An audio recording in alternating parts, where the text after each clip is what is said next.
부활 인사 한번 하겠습니다. 주님께서 부활하셨습니다. 네, 부활절기를 은혜 가운데 보내고 계시기를 기도드립니다. 무엇보다도 부활 신앙이 여러분 안에서 점점 더 확실하게 자리 잡고 또 성숙하는 변화를 누리시기를 기도드립니다. 거듭 강조드리지만 성경도 증언하는 바고 부활이라고 하는 것은 그렇게 쉽게 믿어지는 신앙적인 진리가 아닙니다. 굉장히 어렵습니다. 그래서 부활을 못 믿는다는 것, 그거는 뭐 책망할 일도 아니고 너 아직도 못 믿어 뭐 이렇게 힐난한 일도 아니라는 것을, 또 부끄러워할 일도 아니라는 것을 성경이 증언합니다.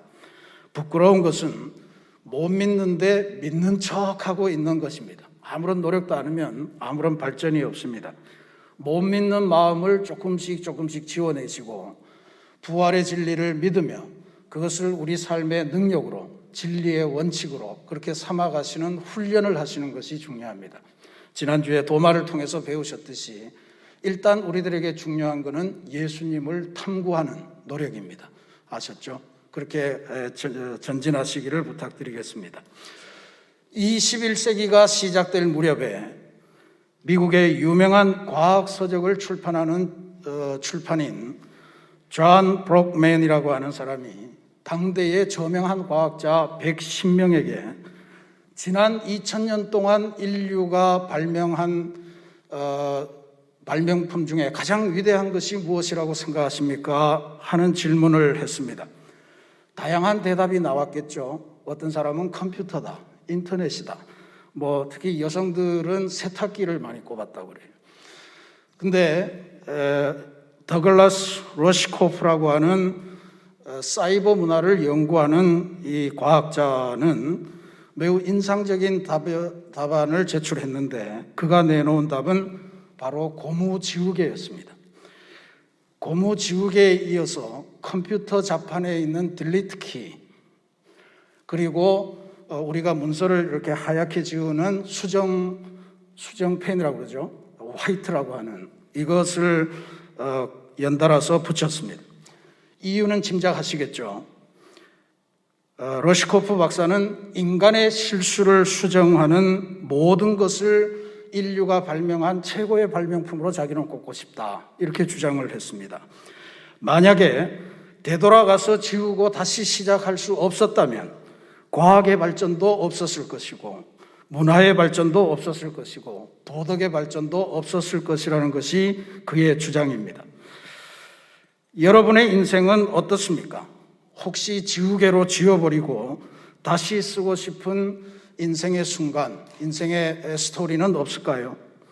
예전에 어떤 가수는 사랑은 제발 연필로 쓰라고, 그래야 지우개로 지우고 다시 할 수 있으니까 뭐 이렇게 노래한 적도 있습니다만 이런 사연 하나쯤은 다 간직하시리라 그렇게 믿습니다.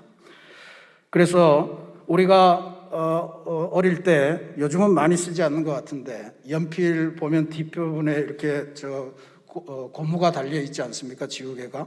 그래서 쓰다가 안 되면 바로 돌려서 지우고 그 지울 때의 쾌감, 이런 것들을 아직도 간직하고 계시리라 그렇게 믿습니다. 컴퓨터를 치는데 딜리트 키가 없다면 이거 어떻게 할까요? 우린 도저히 아무런 작업도 할 수 없을 거예요. 컴퓨터를 사용하는 것 자체가 무용지물일 수가 있을 거라는 생각도 듭니다. 또 애써서 만든 문서를, 작품을 한 글자 때문에 혹은 띄어쓰기 하나 때문에 혹은 어쩌다 묻은 오물 때문에 그것을 처음부터 새롭게 만들어야 한다면 얼마나 분통 터지고 갑갑하고 번거롭고 시간 낭비가 안타깝겠습니까? 그러니 지우개, 딜리트 키, 화이트, 뭐 이렇게 과거를 수정할 수 있는 이런 장치, 이것이야말로 정말로 신통방통하기 그지없는 인류 최고의 발명품이다, 이런 생각에 동의할 수 있을 것 같습니다. 근데 이거는 러시코프 박사만 그렇게 생각한 것이 아니었던 것 같아요. 영국의 유명한 일간지인 인디펜던트라는 신문이 있는데 거기서도 21세기 밀레니엄을 시작하면서 인류의 역사를 바꾼 101가지 발명품 뭐 이런 것들을 조사했더니 거기서도 지우개가 당당히 17위를 차지했다라고 하는 보도를 보았습니다. 우리가 부활절기를 통해서 살펴보는 이 부활의 역사, 이것도 어떤 의미에서 보면 우리 인생의 지우개 같은 역할을 하는 것이 아니겠는가 하는 생각을 갖게 됩니다. 예수님께서는 부활하셔서 제자들에게 다가가셔서 하신 일이 제자들의 실패, 제자들의 좌절, 제자들의 낭망, 이것을 지우개로 싹싹 지워주신 역할을 하시고, 그래서 새로운 출발을 하시도록 만들어주신 것이다. 그래서 오늘의 예수운동, 오늘의 교회가 존재할 수 있도록 그렇게 만들어주신 역사를 베푸셨습니다. 그래서 우리도 이 부활절기 동안에 부활이라는 지우개를 잘 장착하셔서 믿지 못하는 마음은 지우개로 지우시고, 그래서 새로운 부활의 증인되는 역사, 그것을 만들어 가시기를 주님의 이름으로 부탁드리겠습니다. 오늘 봉독한 성경 말씀, 하나님의 말씀은 부활하신 예수님의 사역을 총정리하는 내용입니다. 이건 이미 결론에 도달하는 부분이기 때문에 부활한 지 꽤 되신 즈음의 이야기예요. 근데 여기에 보면 부활이 진짜 얼마나 믿기 어려운가 하는 걸 다시금 깨닫게 됩니다. 오랜 시간이 흘렀지만 여전히 부활한 예수님을 본 제자들의 반응은 오늘도 여전히 두 가지입니다. 하나는 믿지 못하는 거고요. 또 하나는 놀라고 무서워하는 겁니다. 누가복음에 따르면 예수님께서는 부활하시고 이 땅에 40일을 머무셨습니다. 그 40일 동안 예수님은 뭘 하셨는가? 성경을 통해 추적해 보면 대부분 부활 사건, 또 부활하신 예수님의 이야기를 듣고도 또 직접 보고도 믿지 못하는 제자들을 쫓아다니시는 것이고, 부활을 확신하지 못하는 제자들, 또 나타나면 무서워하고 놀라고 하는 그런 제자들에게 나타나셔서 부활을 확신시키는 일을 하셨고, 부활을 확신하는 제자들에게 새로운 과제, 새로운 소명을 부여하시는 것이 예수님께서 부활하셔서 이 땅에 사신 대부분의 일이었다 하는 것을 발견할 수 있습니다. 오늘 봉독하신 이 말씀은 그 예수님의 사역을 총괄하는 그러한 내용입니다. 누가복음의 기록에만 의존해 볼 때도 오늘 이 장면이 기록되는 시점은 예수님께서 부활하셨다, 나는 부활하신 예수님을 만났다, 이런 이야기들이 곳곳에서 접수되고 있던 그런 시점이라는 것을 알 수가 있습니다. 누가복음의 이야기만 따라가도 무덤가를 찾았다가 천사를 만나서 부활 소식을 들은 여인들의 이야기, 또 누가복음 24장 12절 보면 베드로가 직접 무덤을 찾아갔어요. 거기서 무덤이 비었다는 걸 확인하고, 비었는데 예수님께서 누우셨던 그 자리에 몸을 감쌌던 세마포가 고스란히 있더라, 뭐 이런 것을 발견하고 와서 이야기하는 것.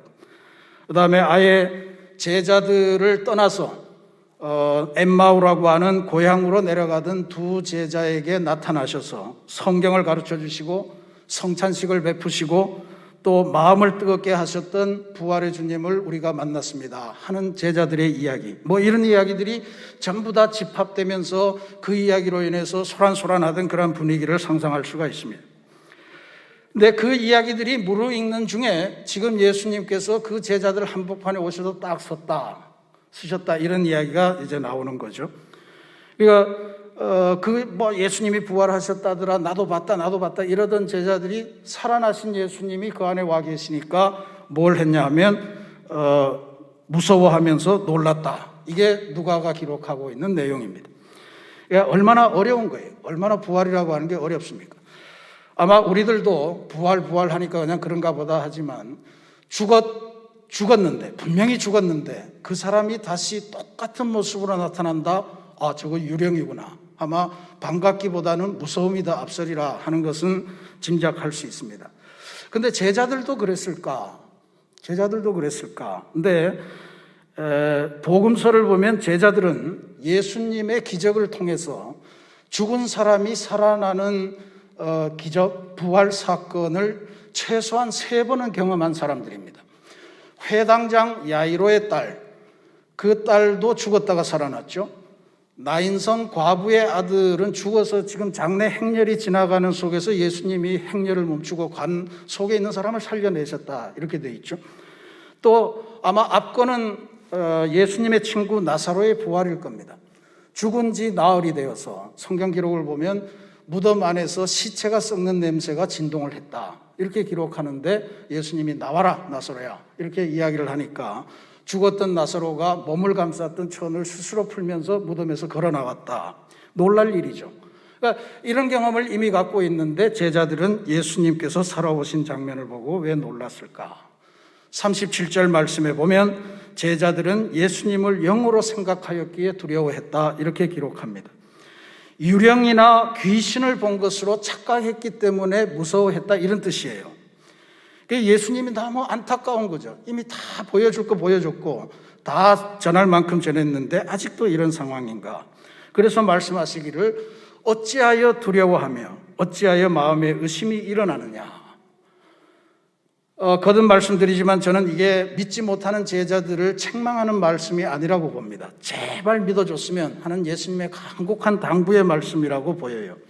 그래서 다시 한 번 더 예수님께서 당신의 몸을 여시고 자신의 부활하신 몸, 십자가의 그 상처, 못자국, 창자국을 고스란히 갖고 있는 그 몸을 보여주시면서 내 손과 발을 봐라, 내 몸을 만져봐라, 나는 영이 아니다, 나는 뼈와 살이 있는 몸이다 라고 하는 것으로 제자들이 부활을 믿도록 그렇게 인도를 하시고 권면을 하십니다. 이렇게 하는데도 41절 말씀에 보면 제자들은 약간 기쁘긴 하지만 아직도 믿지 못하고 놀랍게 여길 때, 이런 말씀을 기록해요. 그러니까 못 믿는 우리를 그렇게 책망하실 일이 아닙니다. 오히려 믿음이 생기도록 계속해서 나는 왜 안 될까, 이런 것들을 토론하시고 탐구하시고 이런 게 훨씬 더 중요하다는 거죠. 예수님은 지금 할 수 있는 모든 수단을 다 동원해서 제자들아 제발 나의 부활을 믿으라 라고 하는 것을 알려주십니다. 보여줘도 아직도 못 믿고 놀라고 있으니 예수님께서 마지막으로 한 번 더 하시죠. 유령은 도저히 할 수 없는 일, 육체를 가진 사람만이 할 수 있는 일, 이른바 식사를 하시는 장면을 보여주십니다. 먹을 거 없느냐, 고기 한 토막을 가져왔더니 그것을 제자들 앞에서 식사하는 모습까지도 보여줍니다. 이게 부활하신 예수님께서 믿지 못하는 제자들을 위해서 지금 애타게 부활이 확실한 진리라고 하는 것을 보여주는 예수님의 모든 노력을 상징하는 이야기. 부활의 육체적인 증거, 이것이 확인이 되어야 그 다음에 진도를 나갈 수가 있거든요. 그러니까 육체적인 증거를 확실하게 다 보여주신 다음에 비로소 예수님께서 이 부활의 진리에 대한 가르침을 주십니다. 오늘 말씀에 나오죠. 예수님의 부활에 관한 설교는 아주 짧지만 세 가지 내용으로 구성이 됩니다. 첫 번째는 예수님의 부활은 구약 성경에 계시된 메시아에 대한 모든 예언을 이루는, 성취하는 사건이다 라고 하는 말씀을 주십니다. 44절에 내가 너희와 함께 있을 때에 너희에게 말한 바 곧 모세의 율법과 선지자의 글과 시편의 날을 가리켜 기록한 모든 것이 이루어져야 하리라 한 말이 이것이라. 구약 성경을 성취한 것이 부활 사건이다, 이 말이에요. 두 번째는 십자가와 부활 사건은 예언의 성취만이 아니고 비로소 인류가 죄로부터 벗어나는 죄사함의 사건이다 라고 하는 것이 예수님의 규정입니다. 46절 47절 이같이 그리스도가 고난을 받고 제3일에 죽은 자 가운데서 살아날 것, 또 그의 이름으로 죄사함을 받게 하는 회개가 예루살렘에서 시작하여 모든 족속에게 전파될 것이 기록되었으니, 죄사함의 역사가 이제 본격적으로 시작되었다는 거죠. 이 마지막으로 중요한 것은 이런 그 말씀을 성취하는 것, 그 다음에 죄사함의 위대한 역사가 시작되는 것, 이것은 그 자체로도 중요하지만 이 사건을 전파하는 증인이 필요하다, 증인이 소중하다라고 하는 것을 보여주고, 예수님께서 부활신앙의 핵심으로 제시하신 것이 바로 그리스도인들은 부활의 증인이 되어야 된다라고 하는 말씀으로 마감하신 것입니다. 48절에 너희는 이 모든 일의 증인이라, 이런 말씀을 주신 거예요. 하나님의 말씀이 이스라엘 민족에게 주어졌고 이스라엘 백성과 하나님이 계약 백성으로 서로 언약을 맺었습니다. 그런데 이스라엘 백성은 말씀의 능력을 이루지 못했고 오히려 하나님의 계획, 이것을 망치는 그런 역할을 감당을 했죠. 결국 하나님께서 외아들을 보내서 인류를 구원하시겠다, 하는 역사를 시작한 것이 예수님의 십자가고 부활의 사건입니다. 이 부활의 사건, 이제 이것은 당대만 보는 것이 아니고 이 모든 것들을 후대까지 계속 가기 위해서 증인이 필요하다. 예수님이 언제까지 이 세상에서 살아계셔서 부활하신 몸을 보여줄 수 없으니 이제는 본 사람들이, 직접 체험한 사람들이 증인의 역할을 감당하라라고 하는 것이 예수님이 부활과 관련해서 주시는 마지막 당부이고 가장 중요한 당부였습니다. 이 증인이 되라 할 때 증인이라고 하는 헬라어가 마르티스라고 하는 단어를 씁니다. 마르티스. 근데 이 목격하다는 뜻이에요. 목격자라는 뜻입니다. 근데 이 단어에서 순교자라고 하는 단어가 파생이 됐어요. 영어의 순교자를 뜻하는 단어가 마터라고 하는 단어인데 이렇게 씁니다. 거의 비슷하죠. S하고 마지막에 R만 다른 그런 차이입니다. 그러니까 증인이 되어라. 부활의 증인되라고 하는 것은 뭐냐면 네가 본 부활의 예수, 이것을 너의 목숨을 다하도록 전하고 그것을 지키는 것, 그게 바로 부활의 증인이다라고 하는 이야기예요. 오늘 우리가 앞에서 부활 사건은 우리 역사, 우리 개인에게 있어서 지우개와 같은 역할을 하는 것이다 이렇게 말씀을 드렸는데, 여기서 증인이라고 하는 것은 그러면 부활의 증인은 부활이라는 지우개를 들고 우리를 새롭게, 우리 가정을 새롭게, 우리 교회를 새롭게, 민족을 새롭게 하는 그러한 어떤 주인 되는 그러한 역할을 하는 사람이다 이렇게 볼 수가 있습니다. 실제로 역사의 발전과 진행은 이 지우개를 든 소수의 무리에 의해서 진행이 되었고 추진이 되었고 열렸다고 하는 것, 이것을 우리가 기억하실 필요가 있습니다.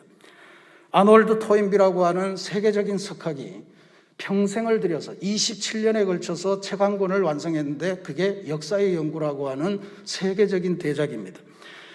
토인비는 이 책에서 역사가 무엇인가 하는 것을 증명하기 위해서 23개, 인류에게 출현했던 23개의 큰 문명의 역사, 흥망성쇠를 다루었습니다. 그러고서 역사란 무엇인가? 역사는 외부의 충격이 주는 도전, 이것에 대해서 그 사회를 살아가는 사람들이 어떻게 응전했는가, 도전과 응전으로 파악을 했어요.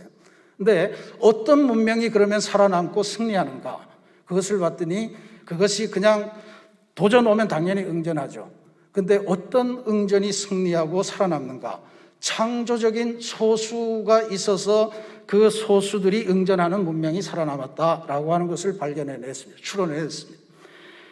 그러니까 세상 사람들은 다 대세라고 그래서 대세를 쫓아갈 때 나는 아니라 내가 보는 비전은 이것이라 하면서 창조적인 비전을 가지고 이끌고 갔던 다수가 아니고 소수의 사람들이 만들어내는 역사, 이것을 주장을 했던 거죠. 오늘 우리들의 부활 신앙의 기초에서 보면 부활이라고 하는 진리, 사람들은 잘 믿지 못하지만 내 마음속에 확실하게 자리 잡은 이 진리라는, 부활의 진리라는 지우개를 들고 역사의 어두운 것을 지워내고 부활의 소망으로 새로운 역사를 써내려가는 그러한 사람들이 있는 곳, 그곳이 하나님의 역사가 승리하는 지점이다라고 하는 것을 우리들에게 보여줍니다. 잘못된 과거를 과감히 지우고 새로운 역사를 향해 창조적으로 새로운 그림을 그리고 전진하는 창조적인 소수, 이게 중요하다는 거죠. 오늘 우리가 장애인 선교주의를 맞이하면서 우리 교회 믿음부가 발달장애인 주간활동 지원센터를 9월 달부터 시작한다라고 하는 계획을 발표한 것을 대단히 기쁘게 또 자랑스럽게 생각합니다. 우리 새신교회의 믿음부는 양천 지방이 50만 명이 있대요. 양천구에 50만 명의 인구가 사는데 교회가 얼마나 많겠습니까? 근데 그 중에 유일하게 장애인을 위한 부서를 갖고 있는 교회가 새신교회고 그 부서가 바로 믿음부입니다. 믿음부는 우리 새신교회의 자랑이고 새신교회가 이 시대에 증인되는 역할을 감당하는 중요한 매개예요.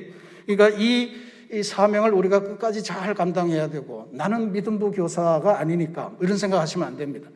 우리는 기도함으로써 저 믿음부의 활동을 지원하고 또 9월부터 시작되는 발달장애인 주간활동지원센터가 은혜 가운데 열리고 또 풍성하게 사회를 위해서 잘 쓰임받도록 그렇게 봉사하는 역할을 감당해야 할 줄로 믿습니다.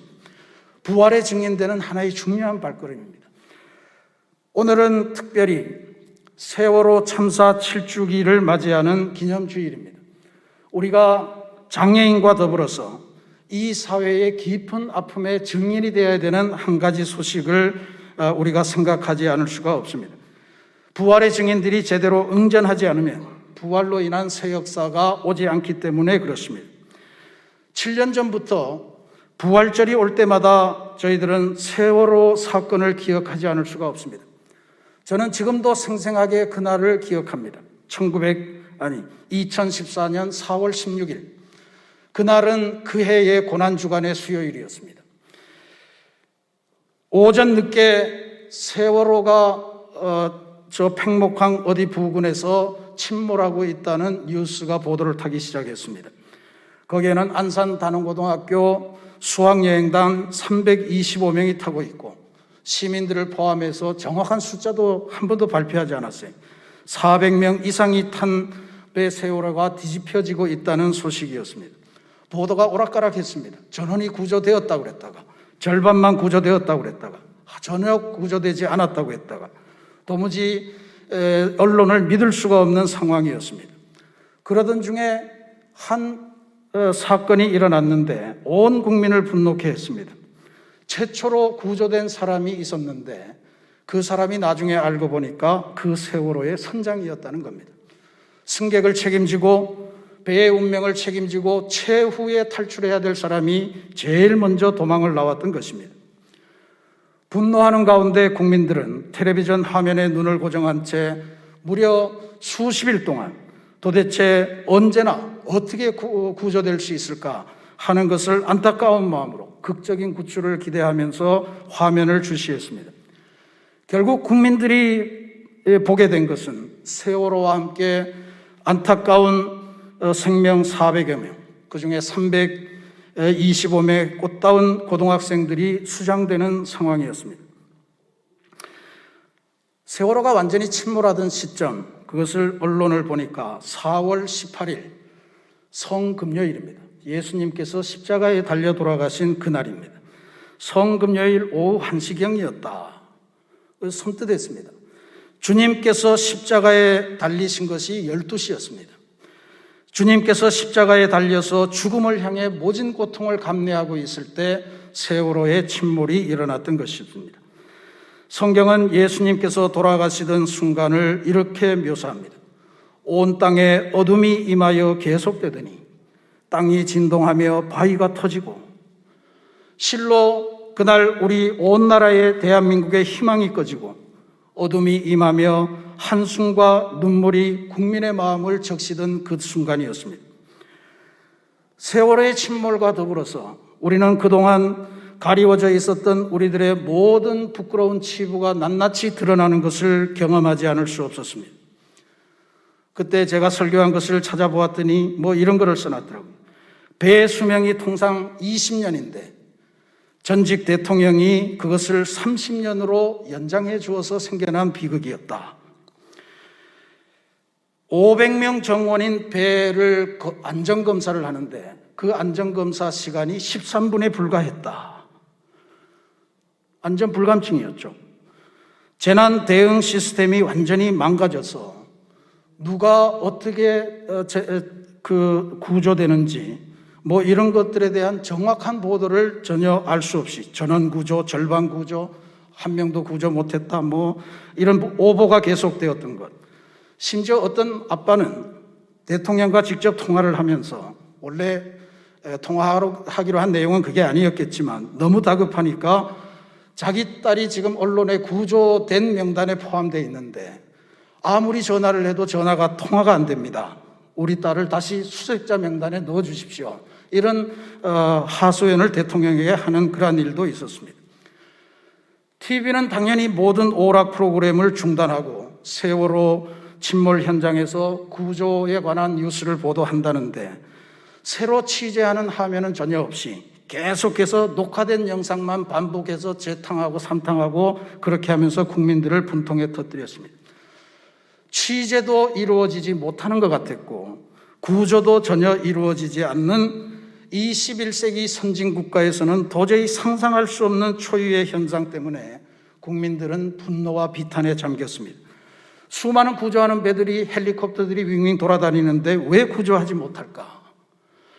결국 유족들과 국민들의 궁금증은 하나로 모아지기 시작했습니다. 배가 이틀이나, 침몰하기 전에 이틀이나 물 위에 떠 있었는데 어떻게 구조가 이루어지지 않을 수 있다는 말인가? 구조를 못하는 건가? 구조를 안 하는 것인가? 궁금하기 시작하면서 각종 유언비어들이 돌아다니기 시작했습니다. 진상을 밝혀내라 하는 것이 유족들과 국민들의 유일한 요구였습니다. 이후로 7년의 세월이 흐르면서 세월호 유족들도 많은 마음의 상처를 받았습니다.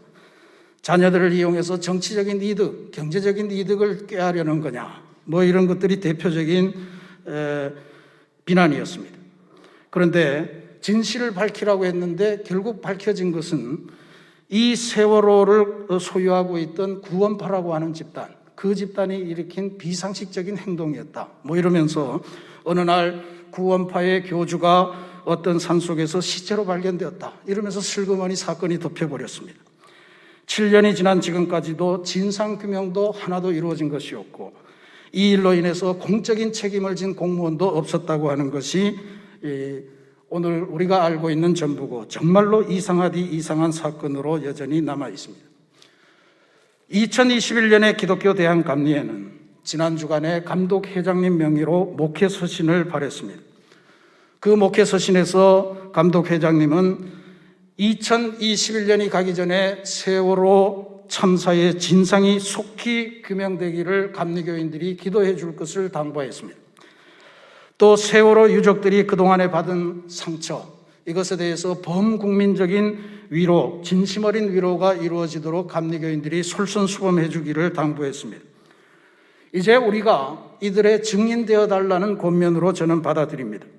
저는 감독회장님께서 이 민족을 위해서 우리 감리교회가 해야 될 중요한 문제 제기를 하셨다고 믿습니다. 증인이 필요한 세상입니다. 우리가 관심을 갖고 있는 동안에 이 사회에서는 여전히 이 문제를 가슴 아파하면서 그들이 할 수 있는 바가 그렇게 크지 않지만 이것을 기억해내고 또 누군가 알아주기를 위해서 삶의 현장에서 살아왔던 사람들이 있었습니다. 영상을 한번 잠시 보시겠습니다. 하나님의 역사도 부활 신앙을 가진 창조적인 소수에 의해서 진행될 줄로 믿습니다. 이 세상 어딘가에는 남들이야 알든 모르든 주님의 진리를 붙들고 주님의 사랑하는 백성들의 아픔을 껴안고 그렇게 진행하려는 사람들이 있음. 그것을 우리는 증인이라고 부르는 것입니다. 기독교는 세상의 대세를 쫓아가는 무리들이 아닙니다. 기독교인들은 하나님께서 주신 마음을 쫓아서 이 세상을 하나님의 뜻으로 만들어가는 사람들입니다. 사랑하는 우리 새신교회 성도 여러분, 부활신앙의 핵심은 부활신앙을 믿어서 우리 삶의 진리로 만드는 것과 그리고 그 진리를 증언하는 증인되는 것입니다. 이 믿음과 증언에 의해서 하나님 나라의 새로운 운동이 이 땅에서 시작될 것입니다. 그러니 증인의 역할이 얼마나 소중할까요? 부활이라고 하는 지우개를 우리 손에 들고 지난날의 어두운 역사를 하나하나 지워가며 예수님과 더불어 새로운 역사, 새로운 인생을 시작하는 것이 증인의 삶입니다. 너희가 이 모든 일의 증인이라 주님께서 말씀하셨습니다. 이제 다시 한번 우리는 부활의 증인되어서 이 민족의 역사를 새롭게 하고 우리 가정의 역사를 새롭게 하며 무엇보다도 하나님께서 창조하신 우리 인생을 죄악의 노예로부터 벗어나서 하나님의 백성으로 새롭게 바뀌고 하나님을 기쁘시게 하는 위대한 새 소망의 인생으로 변화되는 그러한 부활절기가 되어야 할 줄로 믿습니다. 이와 같은 변화의 은총이 우리 모든 성도들에게 함께 하시기를 주님의 이름으로 축원합니다. 같이 기도하겠습니다.